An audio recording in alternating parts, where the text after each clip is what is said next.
Recording in progress.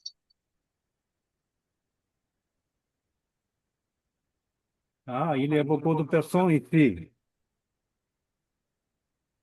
See. Hello, Ed Marmol twice. Yeah, I don't know how that happened. Hello, Zoom. Who is Zoom user?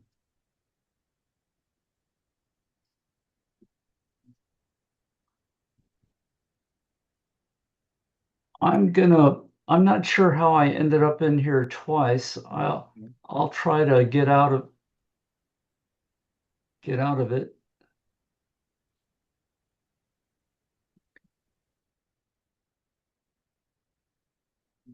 It's not a big deal. Let's see.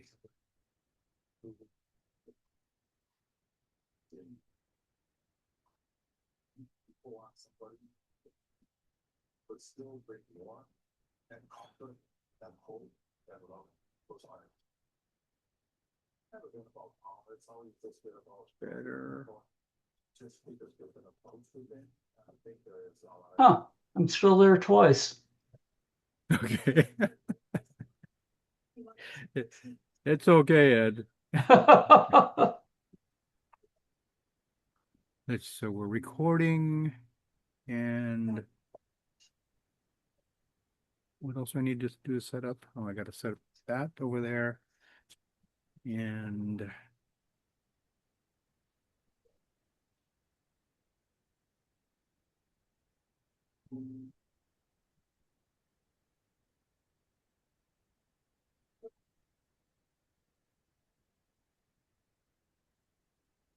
hello, Miss Jane. Hey, Mike. Do you know if Laurel and Nancy know about Thursday? I know that Laurel does. I saw her this morning at Ho'omalohia, and I think she's going to come. Okay. Nancy is with her choir group on an inter-island cruise, so she will definitely not be there. She might still have access to Zoom for Thursday evening. Okay. I don't think she'll be there. Okay. I just finished brewing some coffee. I'm gonna go get a cup of coffee. Sure. So who was it said that all the time? You know, talk amongst yourselves. Was that Joan Rivers or somebody? Oh gosh.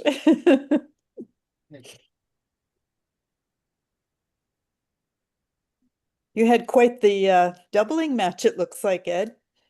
Yes, that was it. Thankfully, it went my way.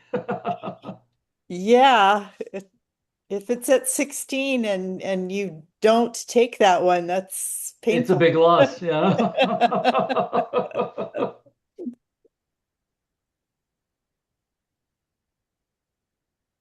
Do you play many matches that are that long, 21? I do a lot of them on Daily Gammon. Yeah. I found I started out doing all the 1-pointers and 3-pointers, but it's so much dependent on chance or luck, the roll of the dice. Yes, the roll of the dice is huge. Yeah. Yes. If you play a longer match, if you win, you can significantly improve your rating.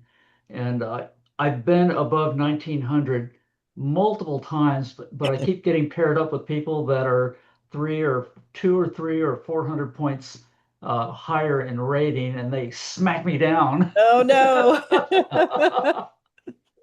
So what platform is this, Ed? On Daily Gammon. You know about stratifieds too, right? Yeah, I have been doing a whole bunch of the stratified ones too. Okay. Stratifieds still have a pretty big range. That's where I'm running into these guys that are 200 to 300 Yeah, points, I see rating that a points lot. higher. Yeah, But you know, you got to play people that are better than you that's right. to That's right. learn what your mistakes are and what they're doing to you. And then sometimes you win, like sometimes you beat Kara Schultz after trailing 0-5 at the 11-point match. It's Kathy, sometimes you the are on dice, a roll. yeah, sometimes the dice go your way. It's more than just dice. Yes. Well, Kathy's being too modest. She told me that she has beat Kara Schultz 5 of their last 6 meetings. Wow. Good for you. Yeah, I Well, can't figure out how that's happening. wow. Just keep doing whatever you're doing. Yeah, so actually I'd love to see those matches, Kathy, because then maybe there is a hole or more than one hole in Kara's game. Yeah, maybe. Okay. I wonder if I could. Well, let's see. How do I unshare? Is that how we unshare? Stop share. There it is. I just heard somebody speaking. Oh, there's Alan. Okay. And Mark is connecting. So Zoom user, you have to identify yourself or you will be deleted from this meeting. There's Mark. There's no response from Zoom Zoom user. user is still a mystery. Still a mystery. There was a second instance of Ed Marmel signed on. I think it's me, but Mhm. Sharon. But the thing is, I'm trying to get into Zoom, but I can't. I tried with that code, so I don't know if it's Q or G or what. Well, you're in the meeting right now.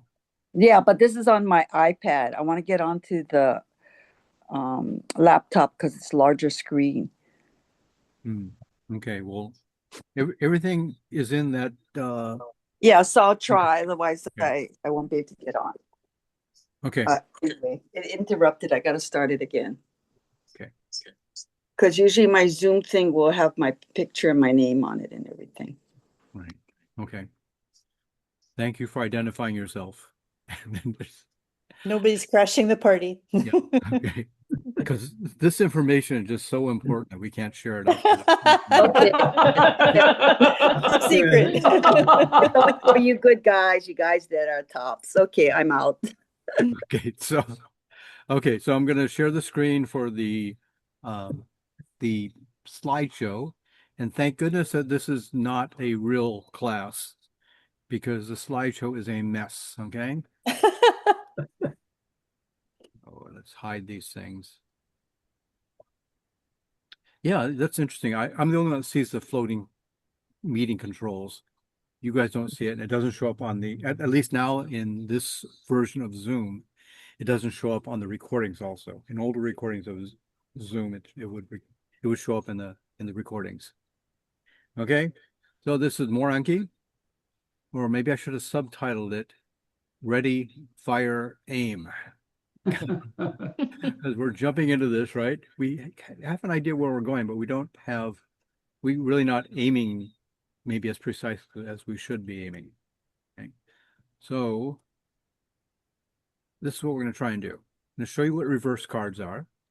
Well, first of all, who has been playing with Anki?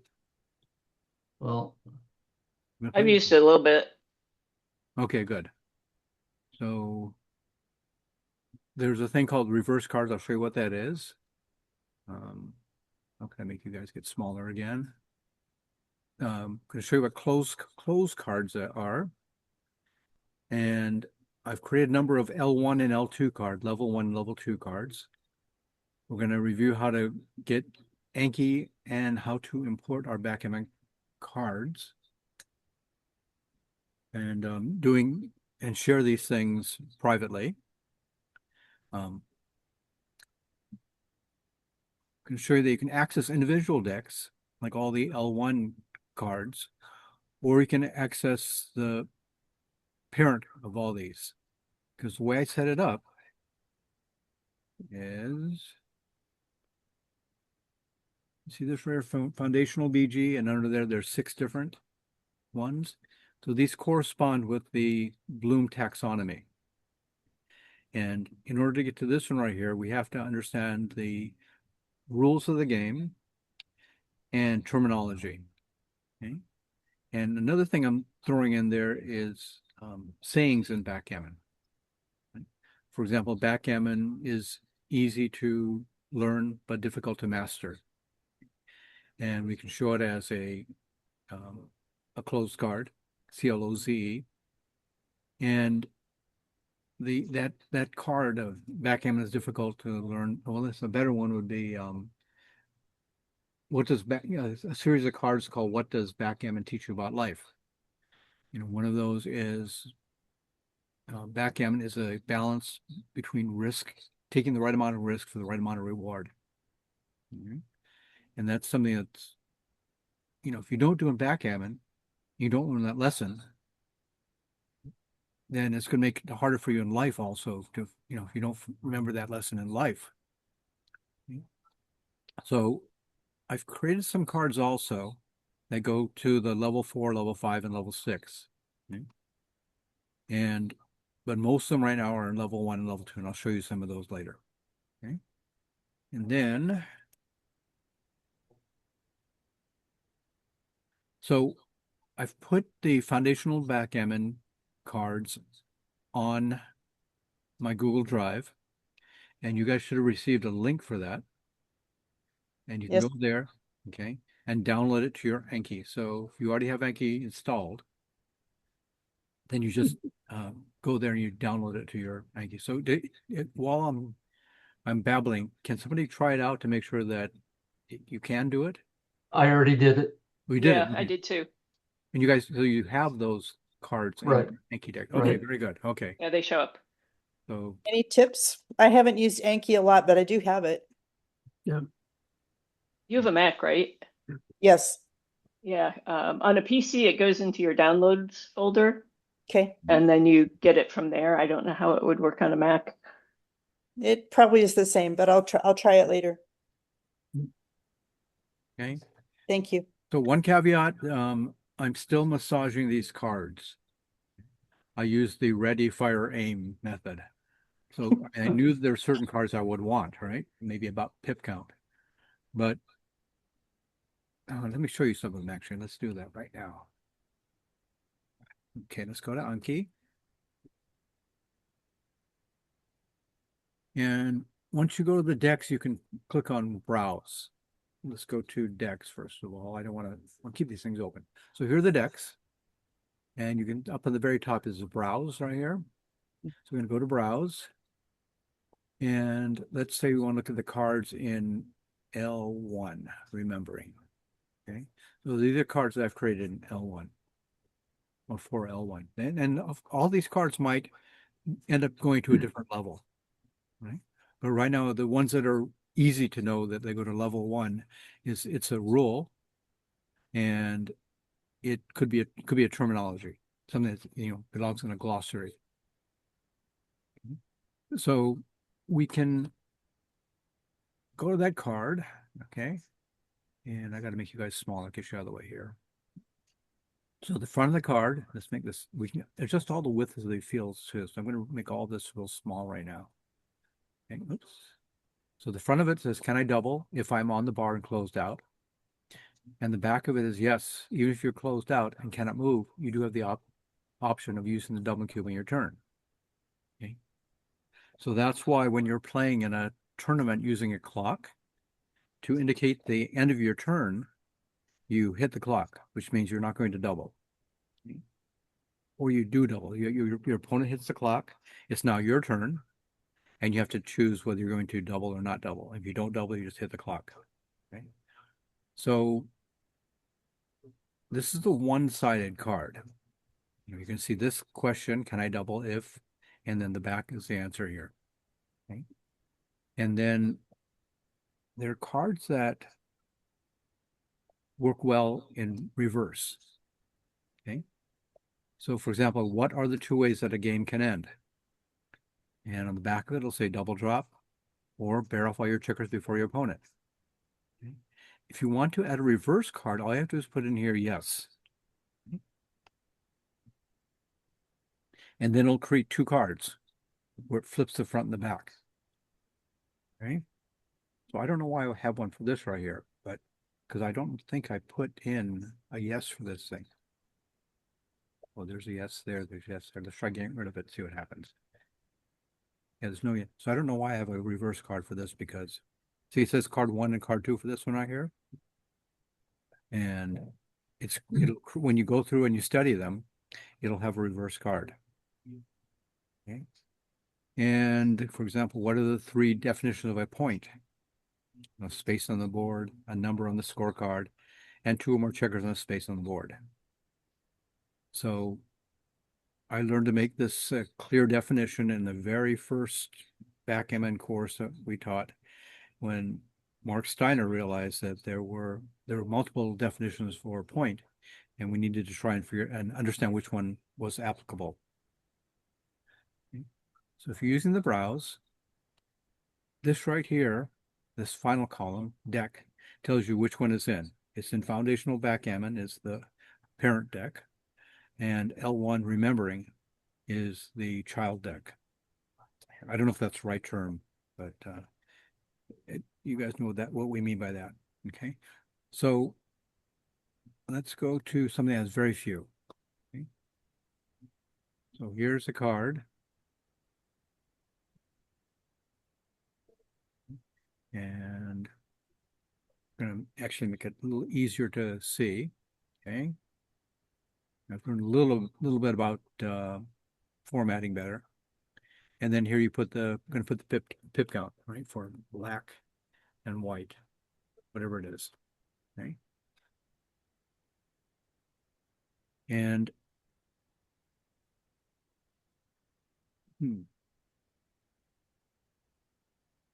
this might have to go to a higher level right here. Oh, it's on level 3 already, applying. Okay. But let's say we didn't want it on this level right here. We said, hey, it doesn't really belong here. So all we have to do is go to the card and then choose, let's see. I want to edit this card.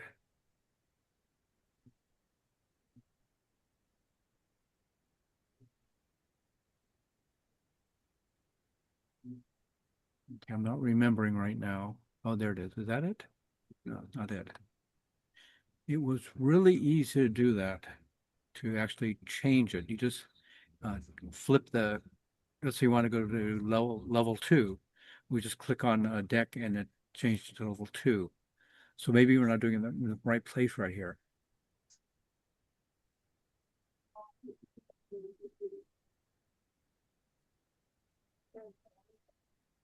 Okay, we'll figure that out later. And then the tags down here, really, really important. Because as we start studying a certain concept, maybe you want to see how pip counts affect the decisions you're making. You know, some of them are pretty obvious. Like if you're in a racing game, you're both playing racing games, then the pip count is very important. If you're playing an attacking game, it's somewhat important because it's better to be up in the race when you're attacking because you might get hit and sent back, and you need to still have enough men in the area, enough checkers in the area to be able to continue the attack. Okay, so once you start falling behind in the race, then maybe you want to back off on the attacking game plan. And the priming game plan is a little more complex, right? In general, you want to be way behind if you're playing something like a backgammon. But the pips are not just plain regular pips. It's really playable pips, right? And which means that you want to be able to move your checkers freely through the outfield in order to be able to hold your position. So that's what's most important on a with a priming game or a contact game plan. Not only being behind in the race, but having pips that you can move safely without having to crash your board. So let's see, let's go to browse. And we are in browse right here looking at these different ones. And let's go to here, creating. Okay, we've already done this one. Let's try another one. Okay, there's one to review. I have no idea what this card is. Okay. So the card says, what is the best move? Okay. For here. And you guys have seen this before, right? So you'd have to, first of all, calculate the pip count. Well, first of all, we think, okay, this is a tournament, using our mantra, right? And no, it's not a tournament, it's just a game. What are the game plans? What's White's game plan?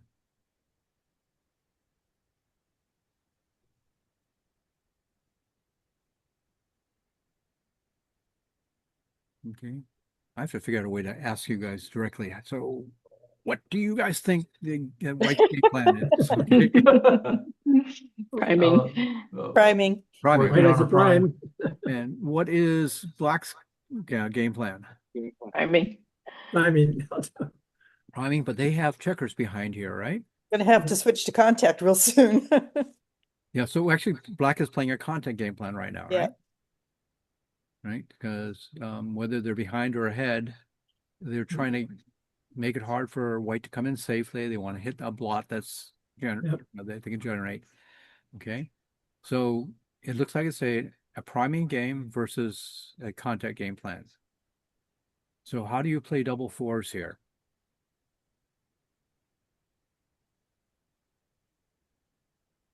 Well, 22 to 14 for both of them. Both of them. And what does that do to the game plans? then it's Yeah. a running game.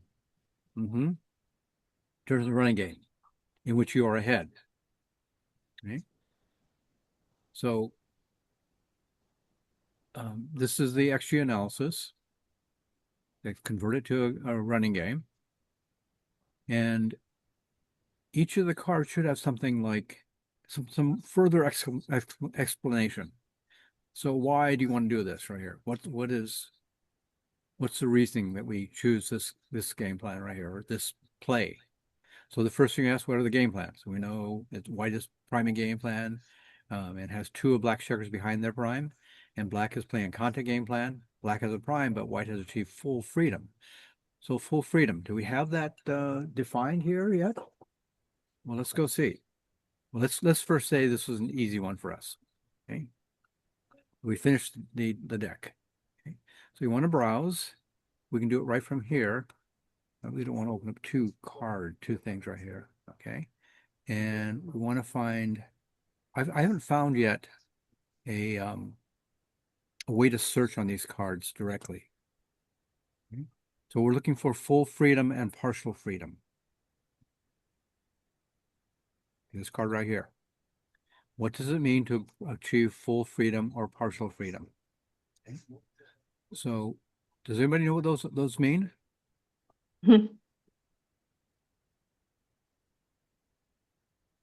That maybe yes. Okay. Sure. Full freedom is escaping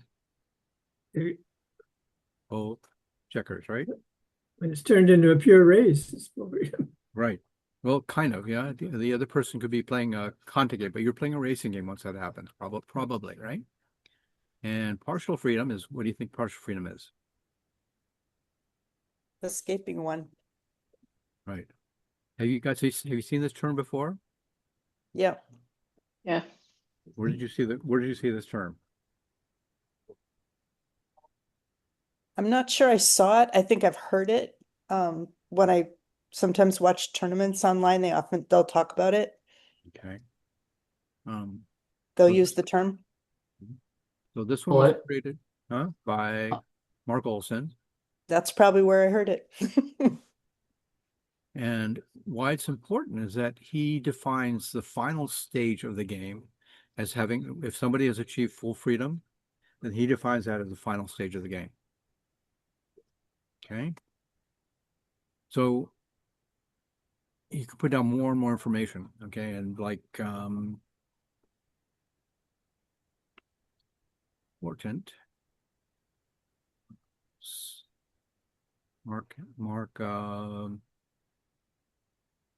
defines the final stage of the game.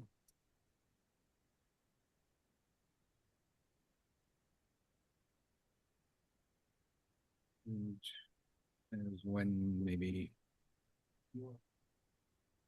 I'm sorry, I've got my shoulders hurting me right now. It's slowing down my typing. As when one player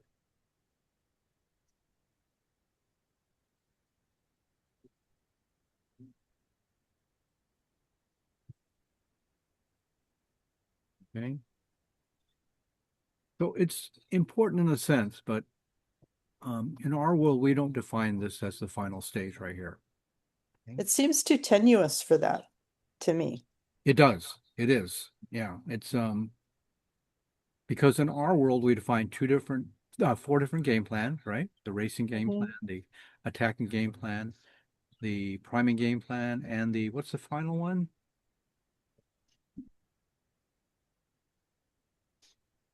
I know. Did you say contact? Yes, I Contact. didn't say contact. Okay, so contact's the one, right? And we have three phases in our world. We have opening phase, the murky middle, and the end game. Right. Okay, and we define end game as positions that have been analyzed and by a neural net or by people, and we know the right answers. Okay? The opening phase. The opening position is the most common position in backgammon, so it behooves us to study the opening rolls and the replies to those opening rolls and the replies to the third roll situations. And then the murky middle is when we're still having trouble settling in on a game plan. Okay? So that's a term that Marty Storr and Mary Hickey define. Okay, so let's see. So you guys know how to do the reverse cards. And editing cards is simply just going to this browse section. So from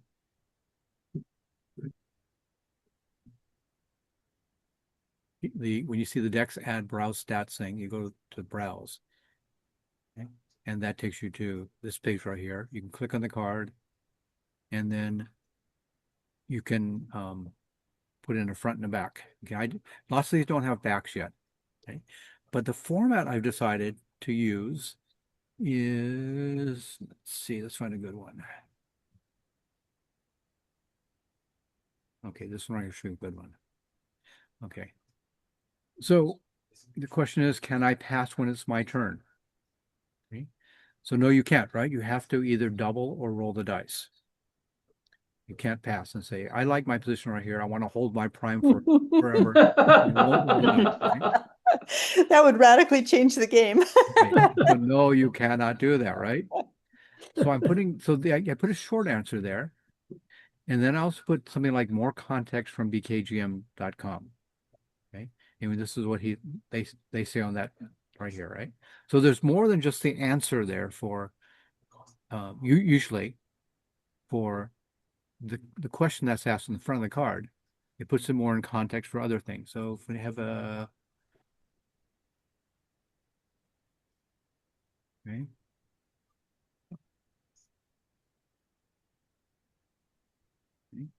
So maybe another one like this, right? What's the pip count? Okay. I haven't broken this one out.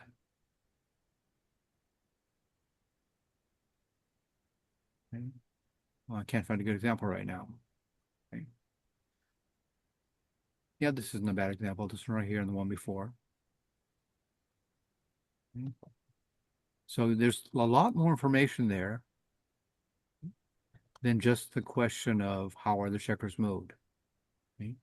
So they go into a lot more detail. So it gives people more context for this. So if you're just doing the flashcards, you don't have to know all this other stuff right here.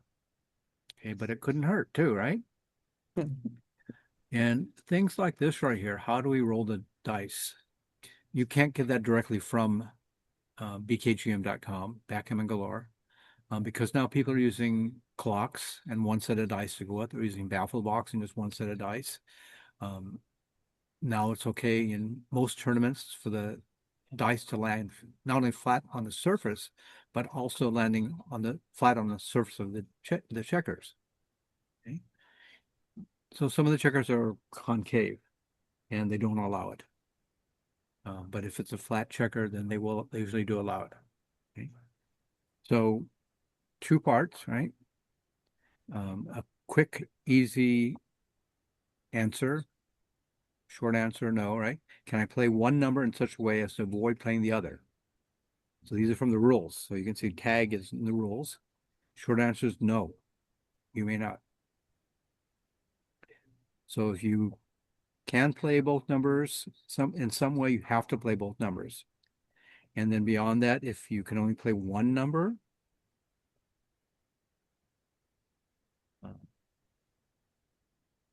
you only play one number, then you have to play the larger number. Okay, that's a rule you guys know. Okay, but that's also a rule that people forget. Okay, so see this position right here on the bottom left? If to play 6-4, there is a forced play for the 6-4. Okay, you can't just take a checker off the 6 point because then he can no longer take move a 4. Okay? So white has to play 6-2 with the 4 and then take a checker off the 5 point, playing both numbers. You're not getting full pip value, right? Because you're taking a checker off the 5 point with a 6 on the dice. But doing that, you have blots on the 5, the 3, and the 2 point, which is not really what you want, right? Okay. So that's the format I'm basically following for these cards right here. A short answer followed by more context from BKGM or maybe some other site too. Okay. Again, the first 2 decks are mostly rules and terminology. And then we start to get to level 2. There's not only those things, but also some of the sayings right here. So what works well in level 2, probably level 2, I don't know yet, it could be level 3, are cloze cards, C-L-O-Z-E. And I have created one in a deck that has very few.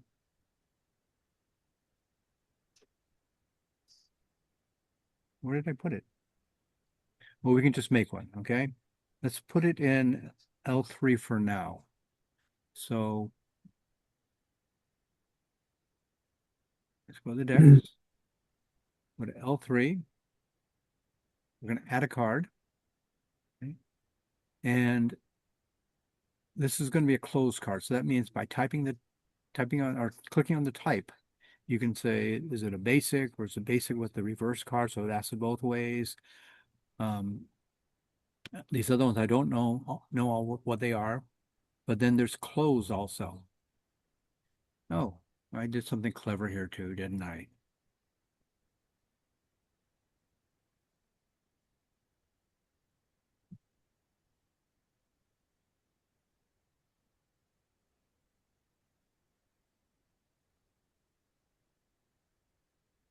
Okay, I didn't put it in here. Okay, so let's scratch out this cloze. I do have one that has taken away that. Let's go this way.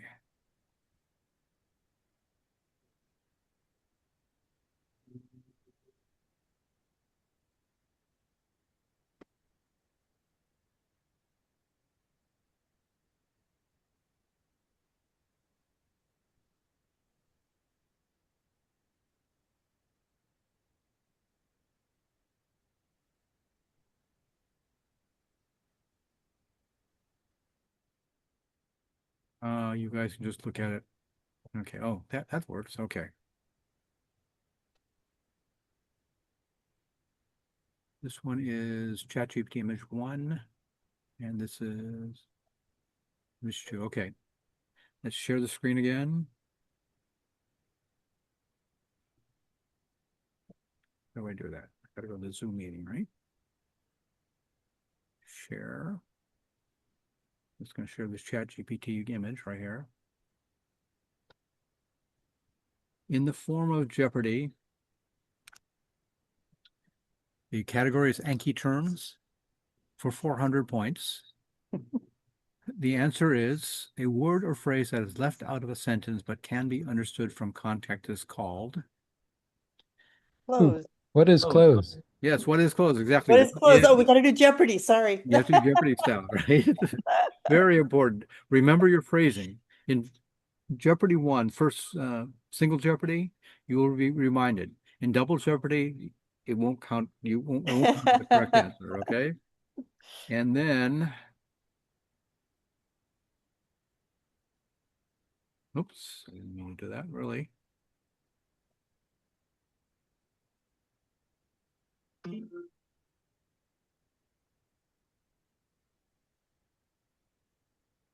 And on the back of it says close. Okay. So what is close?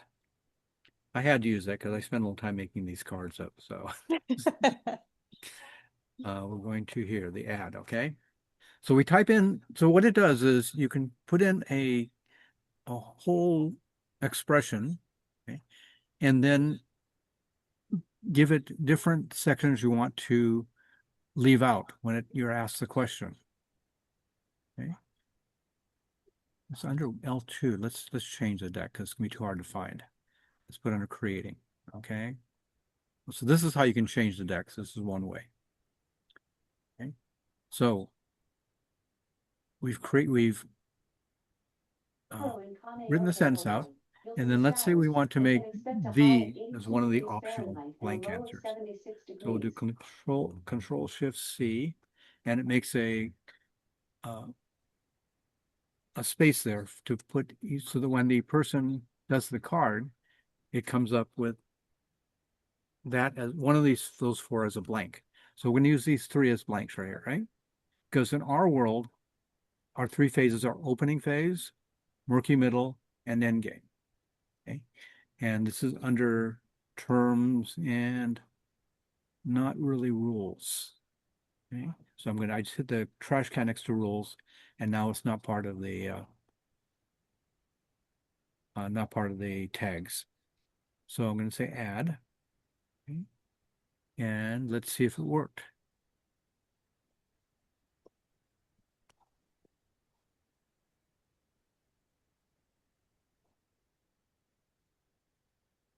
Decks, L6, creating. There are three new ones. Let's study them now. So this is the card we just created. In Mike's World, the backgammon game goes through three phases if played to completion. The three phases are blank, murky middle, and end game. Right? So in this case, what's the answer? The opening phase. Opening phase, right? So it helps us to have the context for the whole thing. Instead of asking, what are the three phases? It leaves out one of them so you can figure out what the other ones are. Okay. But you notice that, okay, let's say here's our answer. I've got to get rid of this bar again. Okay. Let's show the answer. It says opening phase. Okay. And it was easy for us because we know our three phases, right? And this is another card created from that one cloze card. This one says in Mike's World, a backgammon game goes through three phases if played to completion. The three opening phases are opening phase, blank, and end game. So what's that answer for the Murky middle. Middle. murky middle, right?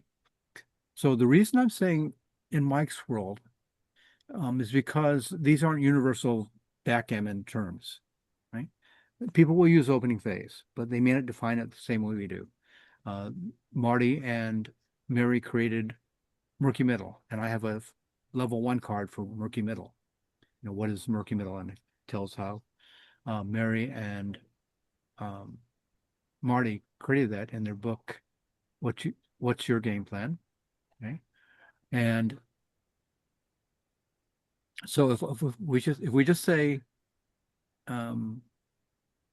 if we leave out the first three words here and we say a backgammon game goes through three phases of play to completion, then this isn't true when you talk to somebody else who didn't define backgammon the way that we did.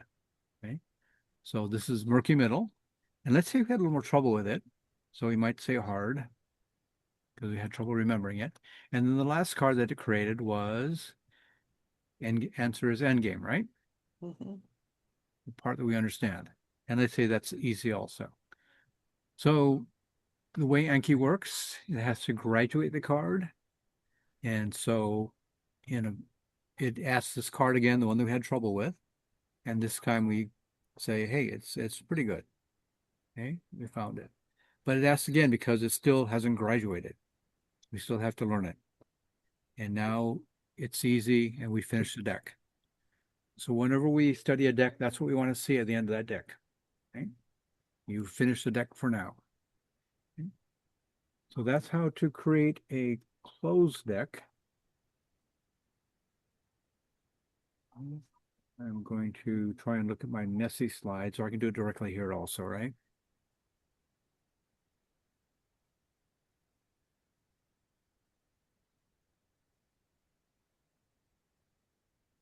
And let's see. Here's another one right here. Okay. So in my scroll, our mantra is da da da da. So let's create a closed card for this right here. Okay. So we take the text and we type it into the, whoops.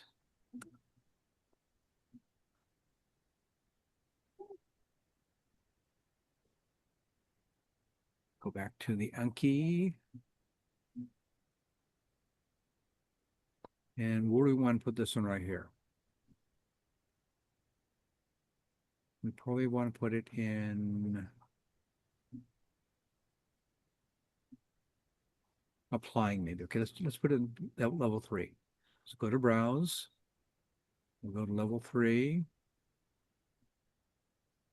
These are the cards that exist for level 3 right now. We want to add it. Okay.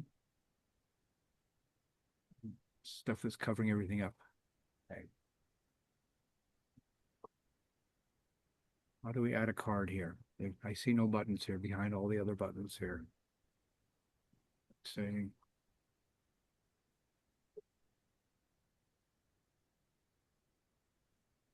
add notes, add da, da, da.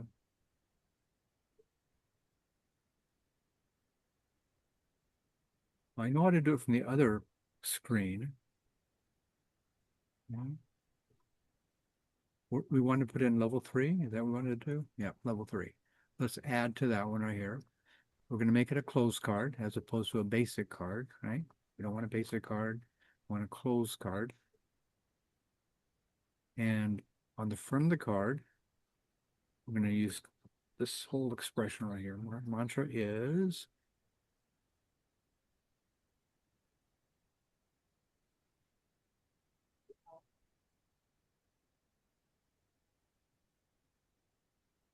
okay. Instead of typing it out on the screen, which should take forever, I'm going to cut and paste.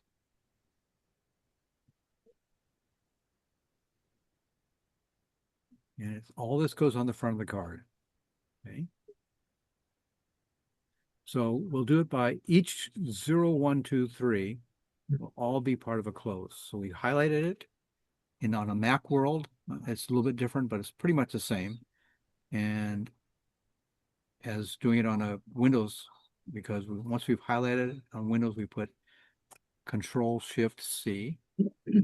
And you see it says C1 colon, and it has that whole expression right here. Okay. We do the same thing for this one right here. And it's created a close thing for it. Let's change this one right here. This is a close. And this one right here, finally. There's no 3. How come there's no 3 there? Well, we won't worry about that for now. Okay. Control-Shift-C. And what tags do we want to add here? Under definition, maybe. I haven't figured out whether these are case sensitive or not. Okay. We have definitions here.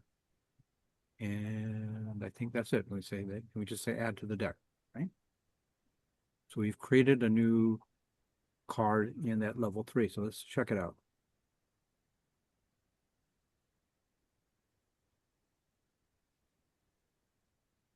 There's 4 new ones because they're all variations of that cloze, right? Of that one card that we created. So in Mike's world, our mantra is, what's 0?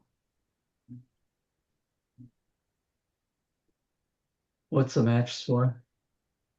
Right, what's the match score? So if you're playing a tournament, so we show the answer. If playing a tournament match, what is the match score? How many points do you and your opponent need to win? So what are your away scores? That's what's important, right? And let's say we're pretty good at that one.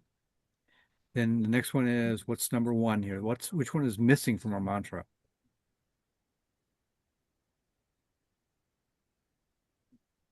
Game plans. Game plan. Game plan. Okay, so not only game plan, but what else about game plan? And don't make me laugh because I'm sipping coffee now. How would I know what's going to make you laugh? If it is dry, sardonic, and witty. I don't have to worry then. Okay. Well, subcomputer programmers are funny when they don't realize it. Yeah. So we'll show the answer, and it says, have a game plan. So what is your game plan? And I use O all the time for opponent's game plan, right? And let's say this was good for us. So easy. Let's say it's easy. Okay. We remembered the whole thing right there. Right. And what's number 2? What's your opponent's game plan? Okay, so that was That already. part of 1. Consider the cube. Consider the cube, right? Cube, yeah. So consider the cube is the short answer. And this is a further explanation right here. I probably should have done it as put it a couple, space a couple out or something here. So do you have a double? If you are double, should you take or drop? Either way, looking at it from your point of view and your opponent's point of view. And you often want to use Woolsey's rule to help you determine that. And are either of you close to a double? If you're close to double, then what do you have to achieve to make it a double? Conversely, what can you do to keep from being double? Okay, so let's say this was a little bit harder for you, okay? Because you only remember consider the cube, right? But you should also be remembering all this other stuff too, right? Okay, and then the last part right here, the final one is finally and lastly, what do you do? What's our mantra? Find your best move. Best move. Okay, so finally and last, you roll the dice, find the best move. And you do that by finding the best move for your game plan. Okay?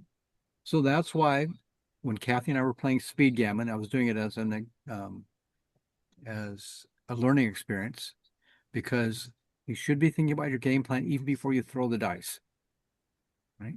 We were playing last week on, what was it, Friday? And we were playing a speed gammon match where the time controls were very tight.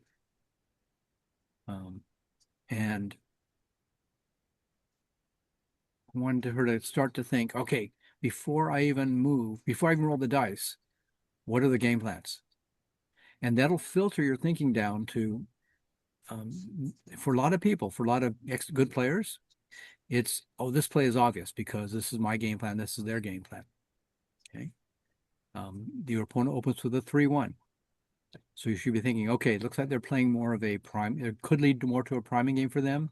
So if I roll a 4-3, I need to step up with the 3.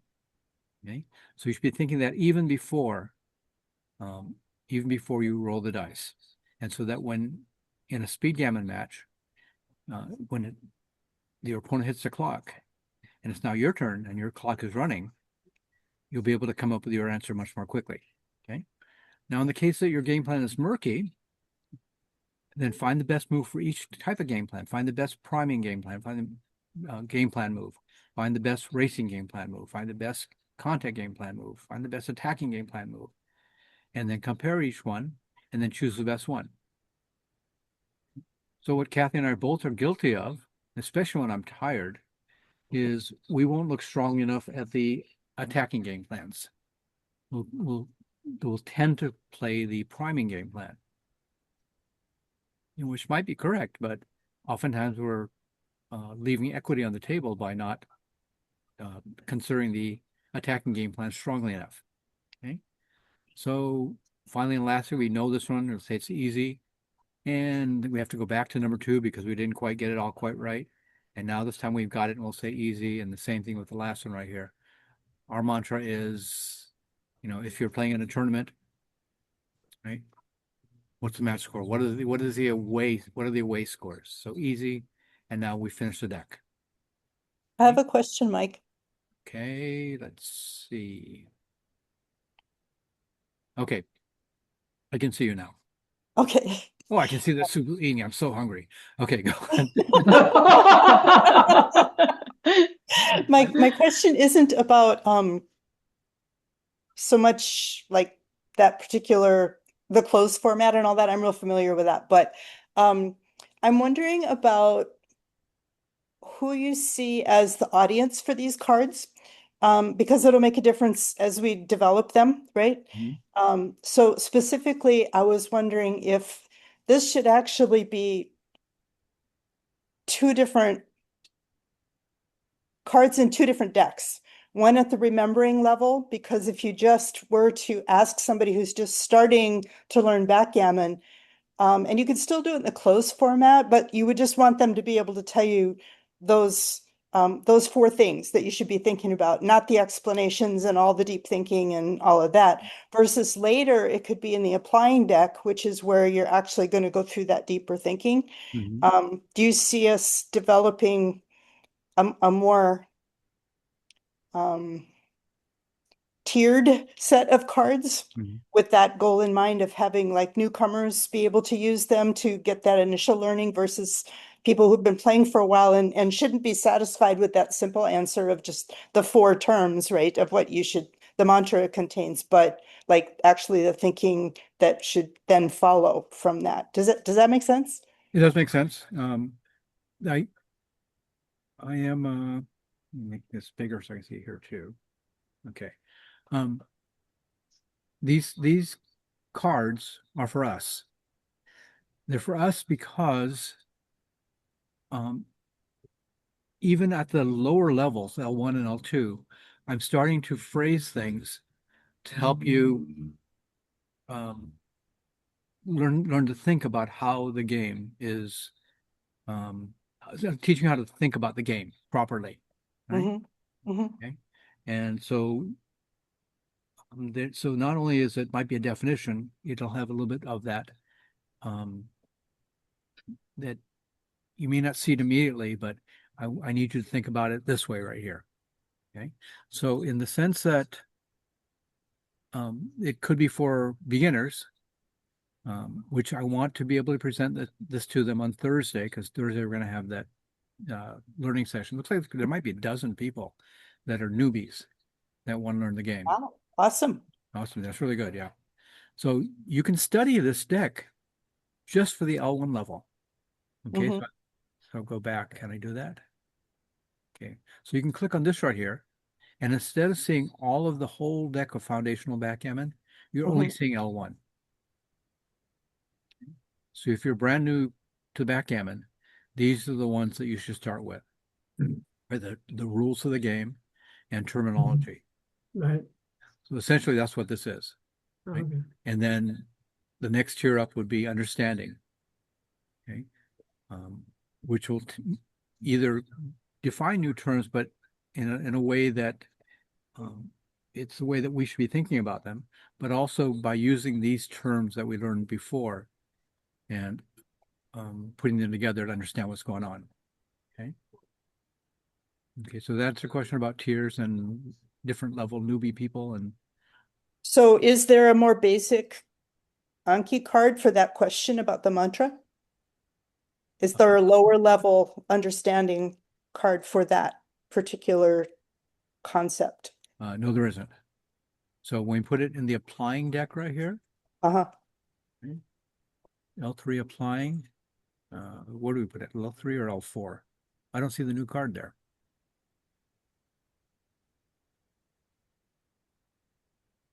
Okay, I don't know if I have to close something. Oh, here we go. The 3, there it is. It didn't appear just a second ago. It's appearing now. Okay. So L3 applying. These are the cards the cloze cards that we've created, right? Mhm. But we go back to remembering, and it's not there. Okay. Okay. It does have a definition for murky middle. Okay. Okay, I'm not sure why it's not there, but that's okay. This is Well, because when we created the card, we put Mhm. it in these different level decks. Right.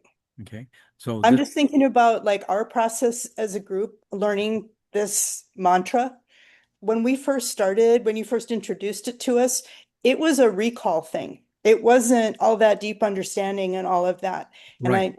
I think that for us to get to the phase where now we can have that other further deeper conversation, Mhm. we had to get past just recalling the four, things we should be going through in our heads and initially playing games, just trying to practice those four things until it became second nature to look at the score, evaluate the game plans. All of that becomes, once that's second nature, then you can start moving to applying because you're no longer thinking about, wait, what am I supposed to be doing in this mantra? What am I thinking about?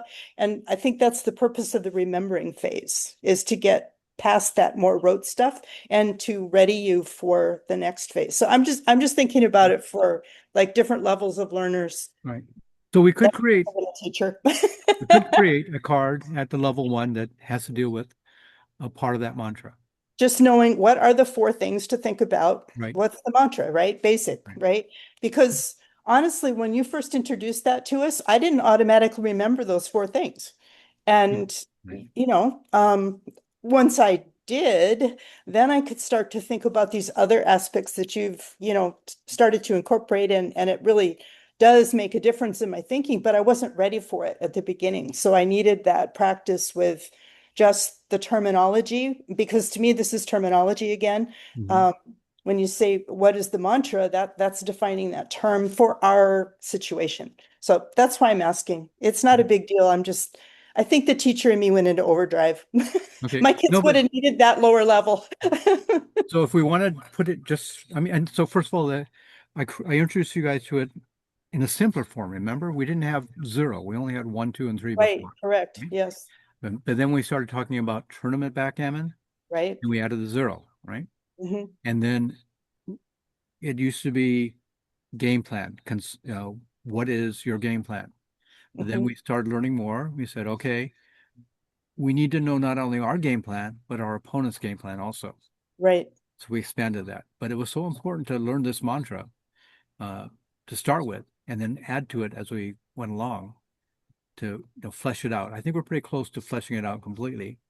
Honestly, I think you have just explained why there's that card at all of the levels of Bloom's taxonomy, because you're building that understanding at all those levels, and there could be a card for that concept at each one of those levels, because you're asking the question from a deeper perspective. Each time you taught it to us, you taught it deeper, and that's what that taxonomy is all about, right? Okay, so So think about, I'm sorry, somebody else is there? I don't want to delay the group. It Well, was no, just, it's not like it's important because we can create other Anki cards at the level 1 and level 2 that have to deal with this right here. Mhm. So how would we ask that at a level 1 or level 2 thing, right? I mean, we're already defining what game plan is, and how would we ask, this mantra thing at an easier level, just terms of uh, remembering definitions. Okay. Did you just put the word briefly in front of the question? We could do it, Briefly, yes. what are the four game Right. plans? Mm-hmm. We could do that, right? Back extra. Okay. I have a question about how the card is structured. Is there a way to do it so that you ask the question briefly, what are the four game plans? It's completely blank below it. Then you answer the first one, see if you get that right. then fill in the second one, the third one, and the fourth one. I don't know if Anki does that or not.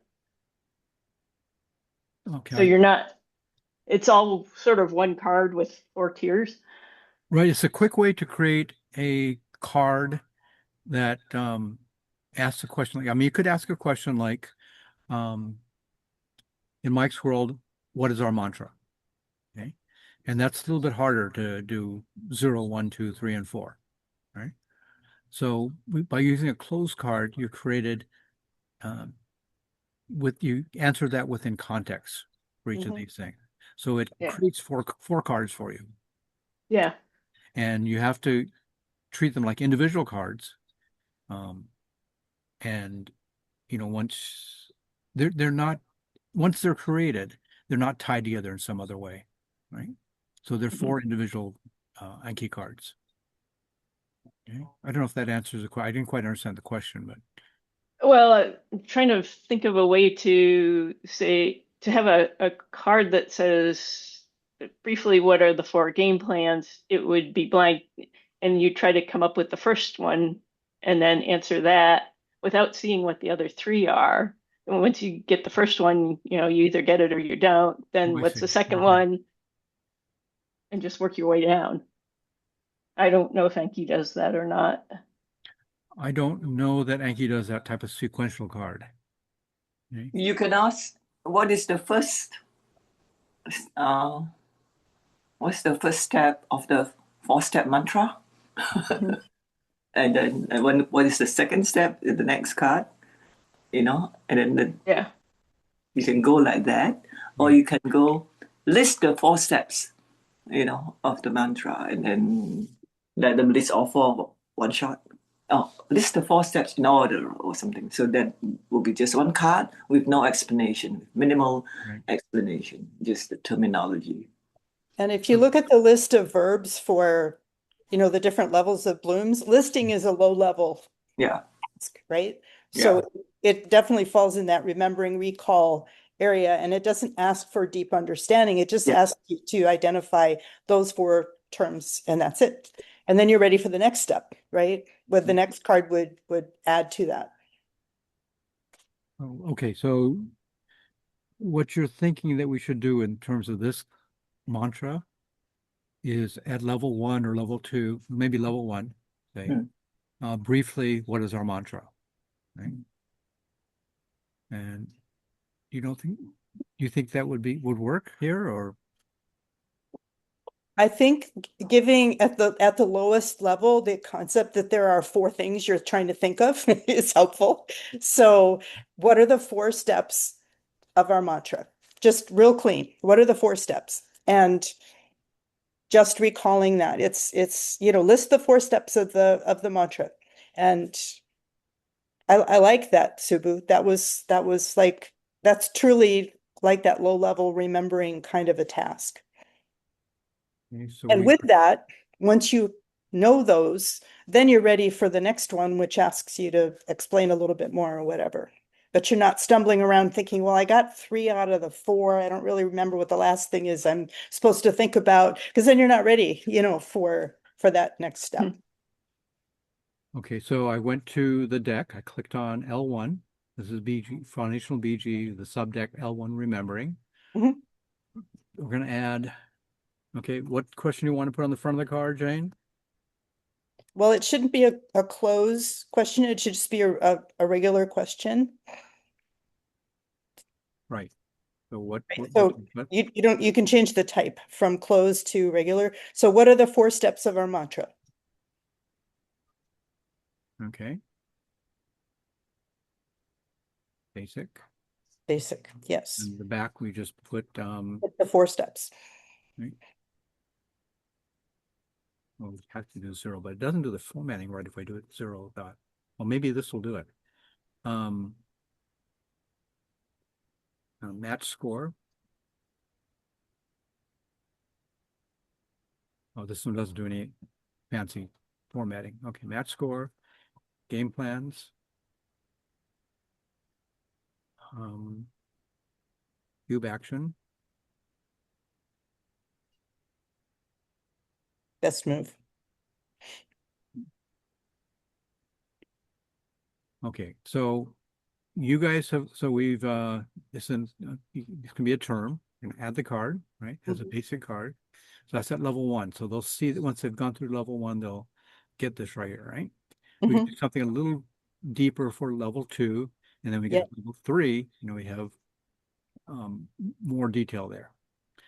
But you could also do 4 cards later on in one of the other levels, something like what do you need to think about in terms of match score, and do that for each of them separately too. okay, so where Have should a we do separate this? one for each. Level 2, maybe? Do you think? What you're suggesting, Kathy? I'm not sure the level on it, but the kind of question I was thinking of is what do you need to be thinking about in terms of match score? And then that's where your other questions come in as part of the answer. And you can connect it to the mantra idea, to go back to that. So Yeah. When using our mantra and considering the match score, from there, what do you need to think about? Or you could structure it so that it's more delineated. Like I don't remember what you said about that, but maybe there's 3 really important things to think about with the match score. I don't know. And then you could say that, because I think when you give definition to how many things you're trying to remember, or apply or whatever, that clarity really helps somebody, construct their answer. And it doesn't mean that they're doing any less analysis. It just means that it helps them narrow their focus and be clearer in their answer. But I don't think this is a level 2 question. So sorry. Okay, so Kathy, what should we see on the front of this card? Well, from what Jane was saying, how did you phrase that? Yeah, something about the mantra. What do you thinking about? I'm sorry, should I restart the string, or what do we want on the front? If you start your sentence with, when using our mantra. Okay. Yeah, that's good.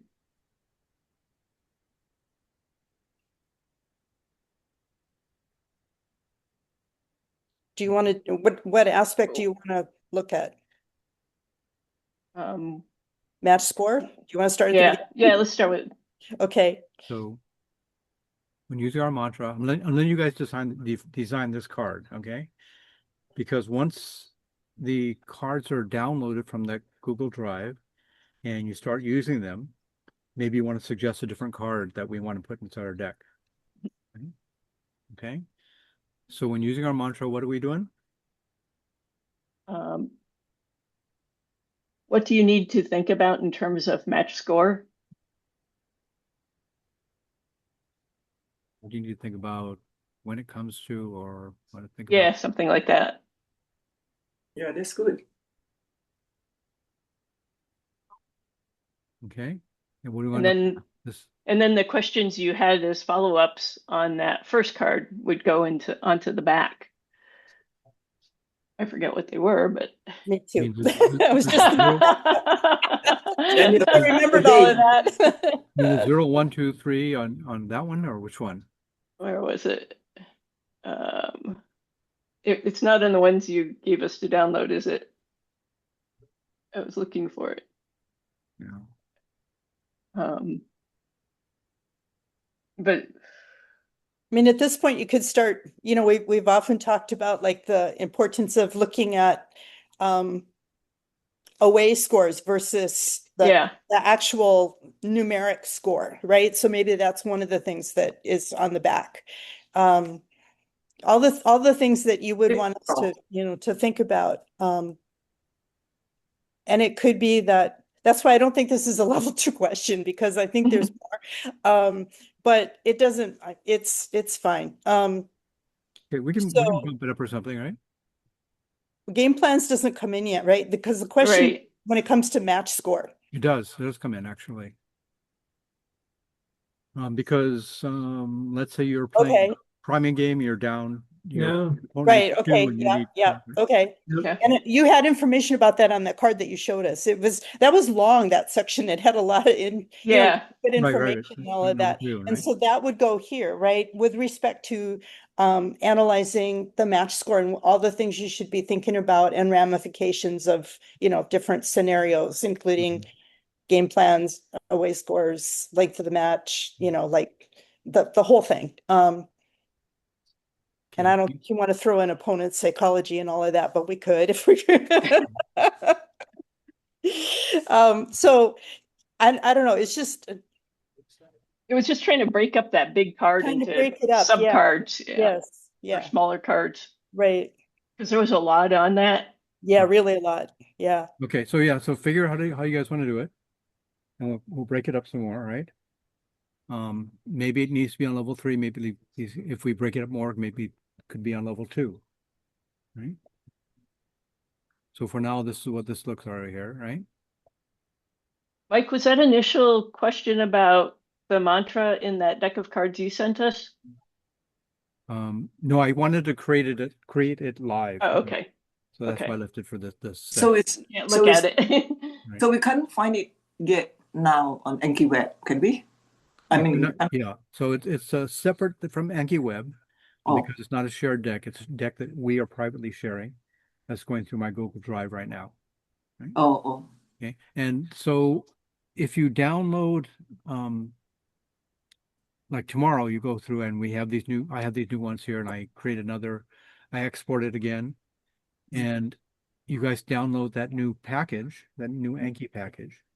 It will not wipe out any of the previous ones that you have there. It'll keep all of those. So Does it differentiate what you've already got from what is new? So you don't get 2 of the things that you've already got, or do you know how that would work?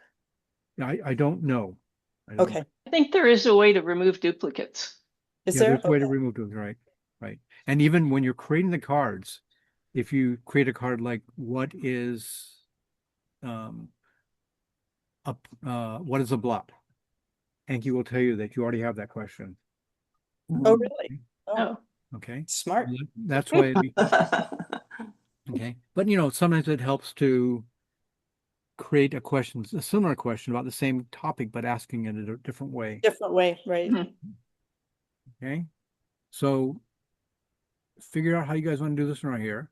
But let's see, what else did I read about that? Let's see if I can find it maybe. And that close thing that you had, like the first part of it, you had the question, what is our match score, followed by a bunch of follow-up questions. And what I'm thinking is you put the follow-up questions on the back. Yeah. On the back. yeah. Okay, so once we get to the point where we're able to, so this is the closed card right here. Yeah. Okay, and the 3 phases of a That, game. Opening not phase. that one. Oh, you want another one? Okay. It was the mantra question. There it is. Okay. Okay, so the back of the cards we're talking about would be what is your game plan and what is your opponent's game plan? Mm-hmm. Okay. So you want to link to another card? Well, the card we were just making. Except we were doing the match score. Oh, yeah. Yeah, okay. So what was the one that we were just creating? Is it L3, L4? Where did it go? L5. Gotta be one that we're looking at right here. This one right here. This is the only card that has to do with mantra at this point right here, right? But then we were creating Check level 2. Yeah, Just I think Mike, I think you put it in 2. It's in level 2, yeah. Okay.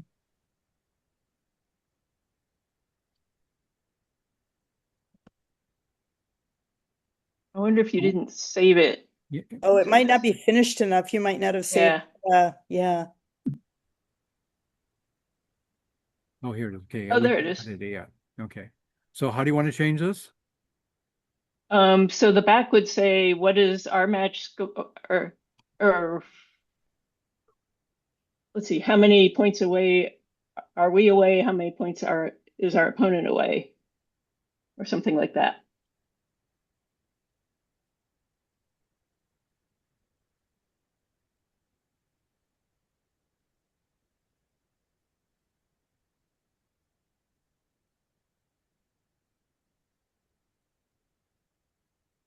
Okay. Yeah. And that's all? Yep. But I mean, maybe something like, how valuable is a gammon to us? How valuable is a gammon to our opponent? Right. That's later. That's later. All right. All right. You really Now, have, you do we really need have to build this. All right. All So right. do we need to change this right here to make it more, simpler even? The question itself, should it be more, because to answer this question right here, if you're at a higher level, there's a lot you have to consider. So if you're opening a level 2 question, and you know that that's about just basic understanding and terms and all that kind of stuff, you're doing that deck because you're not at a super high level of backgammon yet. You're needing to understand just the basics of, okay, I can list the 4 things in the mantra. But when I say, what should I, think about the game plan or think about the match score, I don't know what I'm supposed to be thinking about. I just know I should think about the match score, right?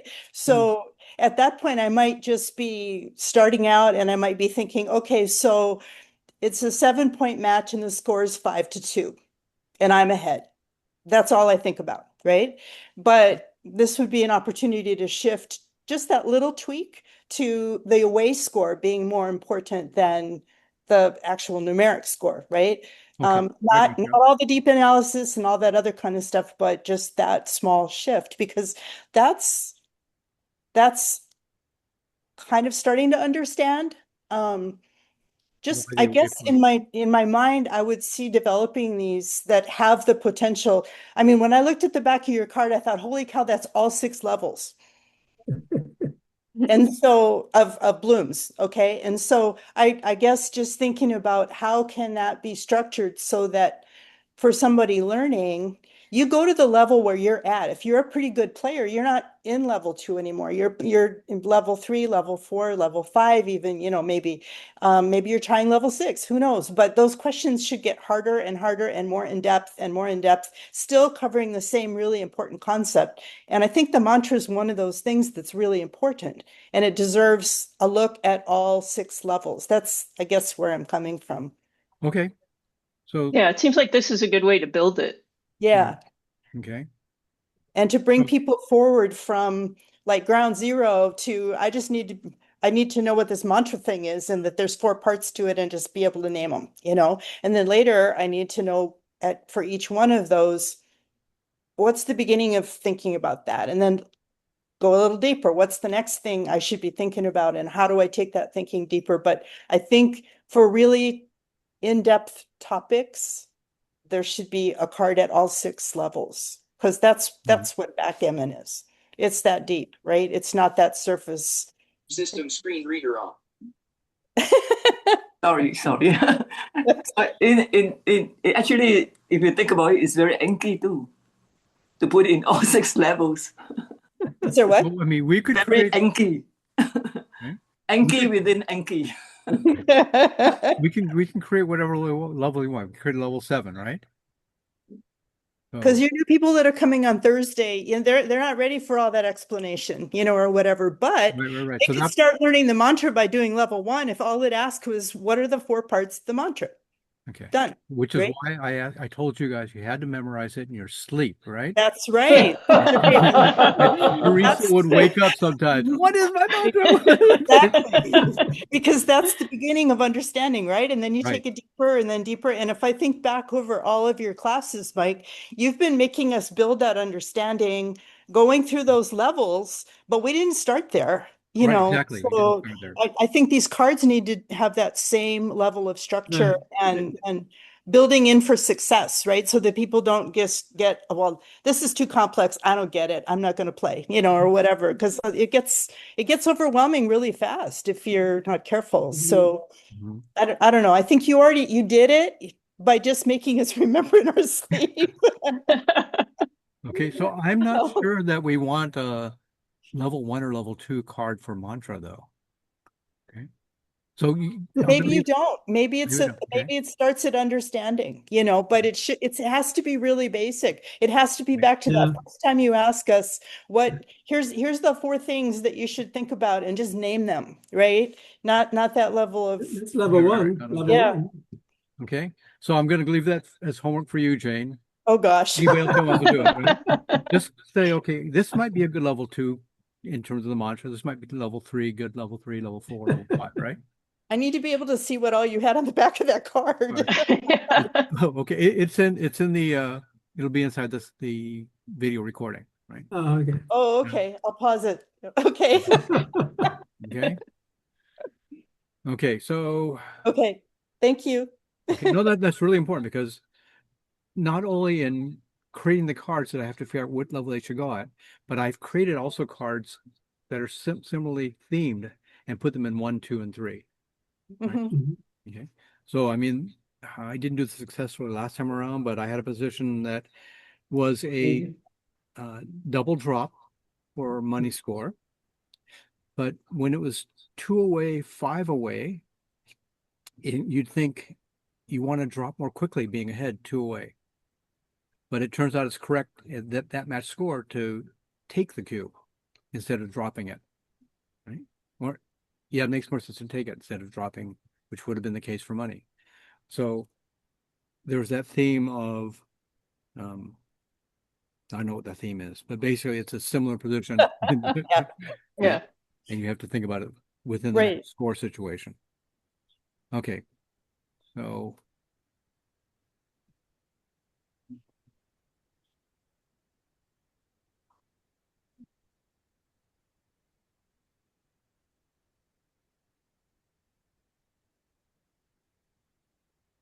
the reason I finally realized what closed cards were was I woke up this morning and said, you know, I want to teach our mantra, but how can we do that in Anki cards? And I thought, is there a fill in the blank?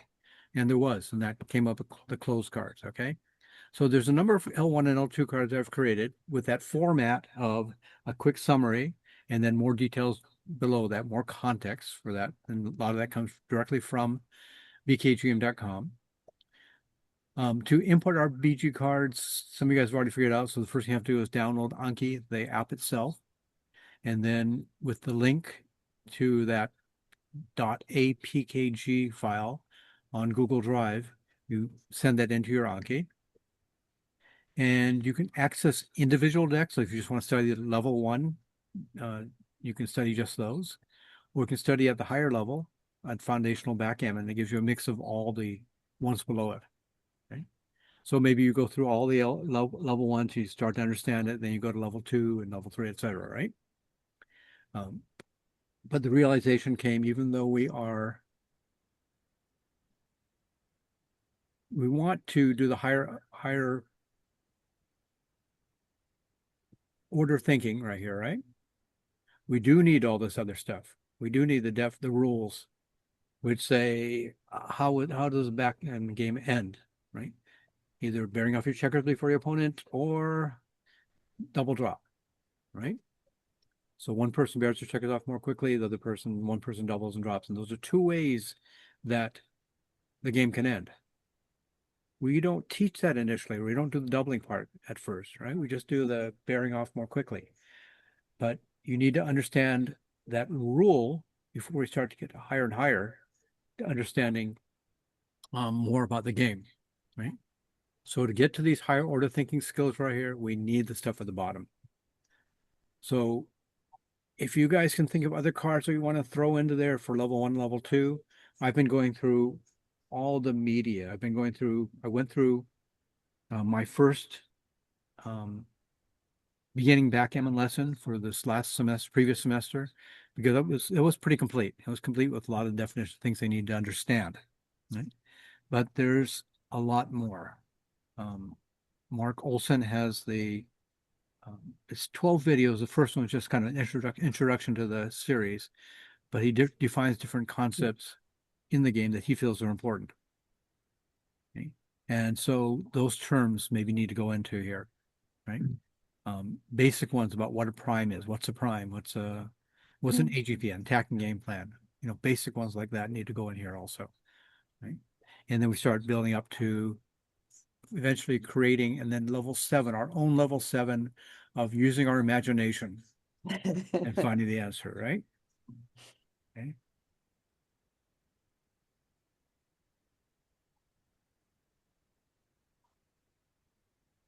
Well, just checking this right here. Okay, so that we've covered everything on that agenda, basically, right? Yep.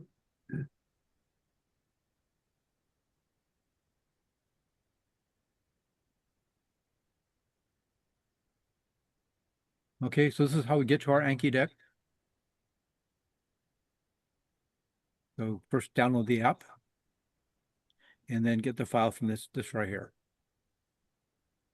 Mike, you have to send the email link to my Gmail email instead of my Yahoo email because I couldn't download your file, your folder. Okay, so I'll change the share settings to your Gmail account. Thank you. Okay. So I think that is basically it. Oh, we didn't even know you were gone, Ed.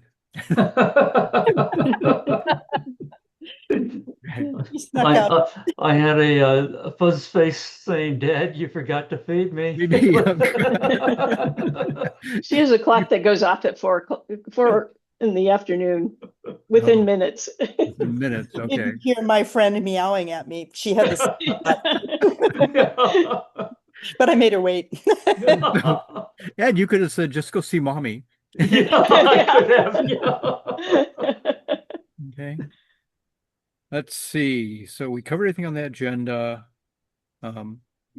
Thursday, we've got 2 things going on. We've got the lesson for the newbies. And I finished that today. And then the evening, we're going to play 2 teams against each other. Hopefully all you guys can be there on Thursday evening. On my team, I'll have all the newbies. And on your team, you're going to have all you guys, experienced backgammon sharks. And Mark, you got to join us. Yeah. Oh, I'll try We're going to. to need help. Okay. So we'll play just to 1 point, so you don't have to worry about the cube. Okay. And we'll use the clock, but we'll set the clock settings pretty high, but not so high that we won't finish within a couple hours. Not all night, huh? Not all night. And we also want to be able to discuss what's going on. Mhm. Because we're using 2 different Zoom sessions, my newbies and myself cannot hear what you guys are discussing. And you guys won't be able to hear what we're discussing. And we can even discuss at the same time. So when it's your turn, maybe we could be talking about, I think this is their game plan. This is what they should be doing, right? And we'll see if they make the best move. Right? Mhm. And then maybe we'll discuss, after you guys press the clock, you choose your play, you'll say, that may not have been the best move. So what does that show about their gap in understanding of position, right? Okay. So I mean, that might be too much for a newbie, right? We just need to do the more basic stuff. But if you're playing at a competition level, that's where you need to think. Because if you just play exactly like XG, which a lot of people do nowadays, you can have pretty good results. Right? When Jellyfish was the first commercially available neural net, I learned to play just like Jellyfish. And I understood the difference in equities between play A and play B. Like maybe it was 0.050. And I was pretty accurate about guessing that difference. So once I started playing exactly like XG, I had pretty good results.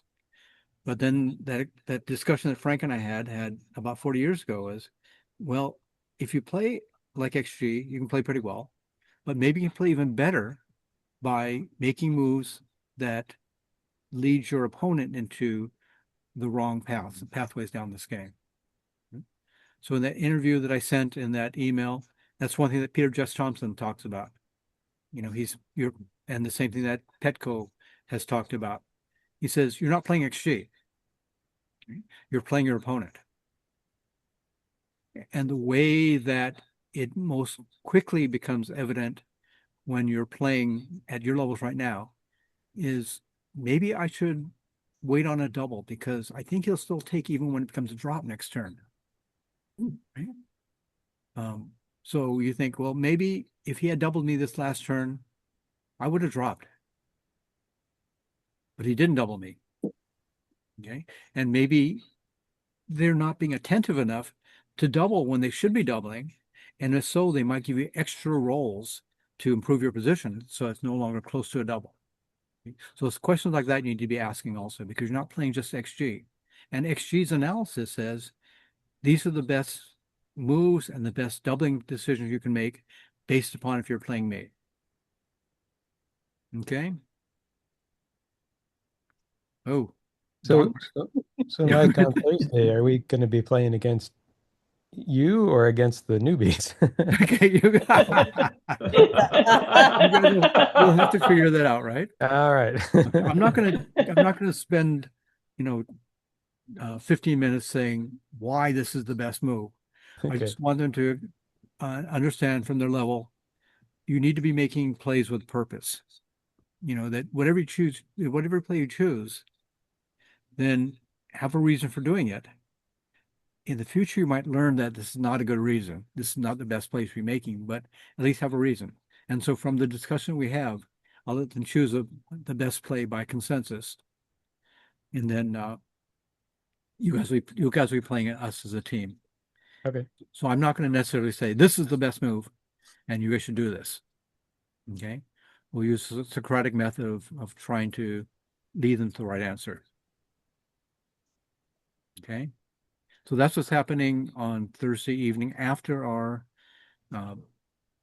beginning backgammon lesson, which there could very easily be a dozen people. Okay. All at Cafe Kopi, huh? All at Cafe, I know. I'm thinking. Wow. It'd be a lot easier to do this at Windward Passage. It would. Yeah. But that's okay. It'll work.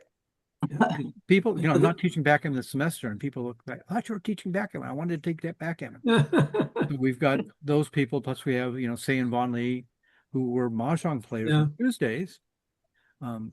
Sydney went to that group. I don't know how she found it. Oh, she found it through her friend Laura. So she went to play mahjong, and then she heard them talking about backgammon. So she joined our backgammon group, and she liked it a lot better, right? Yeah. She hasn't gone to mahjong since. She learned about it at the aqua jogging on Mondays and Fridays, which Right. she takes her husband to because he needs to get healthier, right? So she heard about backgammon. She heard about mahjong. She went to mahjong. She came to backgammon. So Say and Von Lee are trying out backgammon, and the story with Von Lee is that she was never a board game player. She never felt she was good at them. And then she hurt herself and she couldn't play pickleball anymore. So she had to find some other way to fill her time. And she saw how crazy Bob was about backgammon. So she thought she'd try it. And she really liked it. She said she wasn't surprised that Say liked it because Say's very intellectual. But Von Lee isn't like that at all.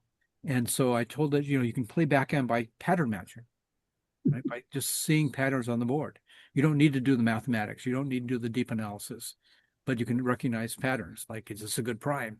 And should I be playing more towards that? Do I have a strong board? And should I utilize that when I hit my opponents? Right? Because I have a stronger board than they do. That sort of thing. Going to lot hitting contests. Right? So she wasn't surprised. So the two have been coming in, I think it's 3 weeks now, maybe 3 weeks. Yeah. And they're hooked. They're both.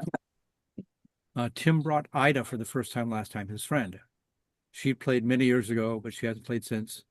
And Tim went to Thailand for a trip, and he was playing backgammon online because he wanted to get good enough to play with us.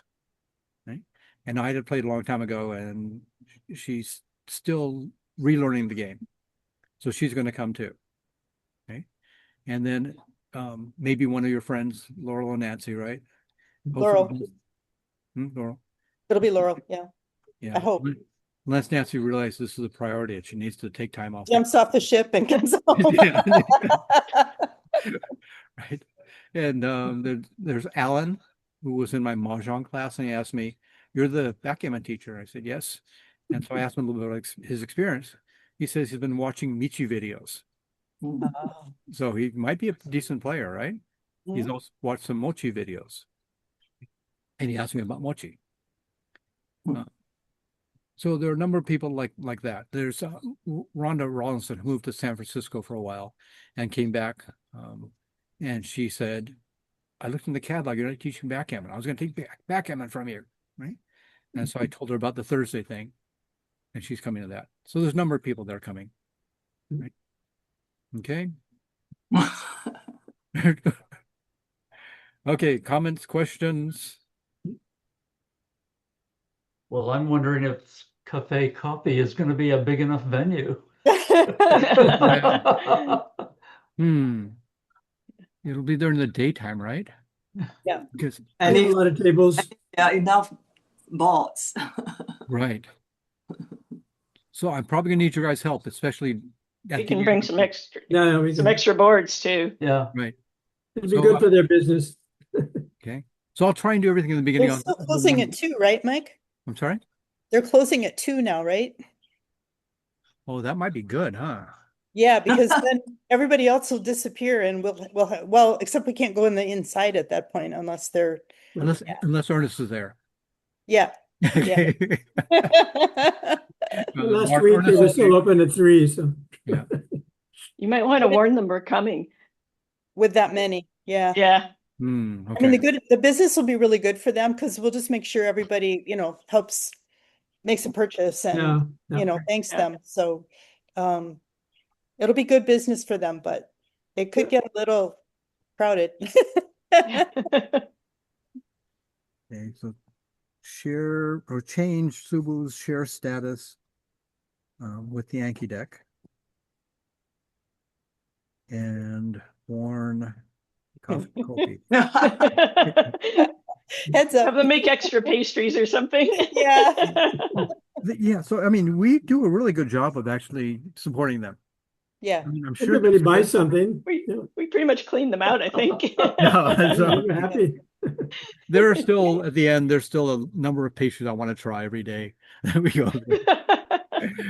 So Mark, Ernest Shi is the owner of Cafe Kopi, a place we go to on the other side, Kailua. Okay. And he's also a backgammon lover. Oh, good. So if he's not especially busy, he'll come and sit down and play backgammon. We haven't seen him for a while, though. No. Yeah, last week he was sick. Oh. Wasn't feeling well. He's still itching to beat you, so he'll be back. I know. I let him win last time we played. He told me that he never beat me. I thought, so yeah, I let him win last time. Okay, so he has beat me once. Okay. We won't tell him you let him win. Okay, don't tell him. I don't think I was really obvious about it. So, but I did make suboptimal plays that he could capitalize. Okay. And so Mark, if you're ever in Kailua and you want to play backgammon, you can just ask either if he's there to use his board, he'll loan it to you. Okay. Employees and they'll get it, right? Yeah, we found Cafe Kopi because we were looking for laksa. Yes. We found that was one place that had laksa.